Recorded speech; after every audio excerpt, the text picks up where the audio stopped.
আগামী 30 বছর যদি বিশ্বে কোনো তেল নাও থাকে, ওরা চলতে পারবে, প্লেন উড়াইতে পারবে। ওদের মিলস বন্ধ হবে না, ফ্যাক্টরি বন্ধ হবে না, ওদের ইন্টারনেট সেকশন বন্ধ হবে না, বিদ্যুৎ বন্ধ হবে না, ওদের কোনো কিছুই বন্ধ হবে না, কোনো প্রযুক্তি বন্ধ হবে না। এত তেল তারা এখন রিজার্ভ করলো কি দিয়ে? ওর দেশে ছাপানো বিনামূল্যের ডলার দিয়ে। এবং সেই ডলারটা আমরা নিলাম, নিয়ে আমরা মাশাআল্লাহ অট্টালিকা নির্মাণ করলাম, আর মনে করলাম যে মাশাআল্লাহ আমি তো খুব ধনী হয়ে গেলাম, সমৃদ্ধি অর্জন করলাম।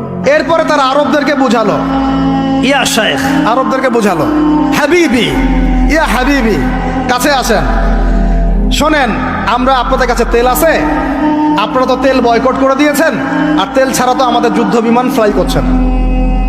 তেল কাদেরকে দিয়েছে আল্লাহ পাক?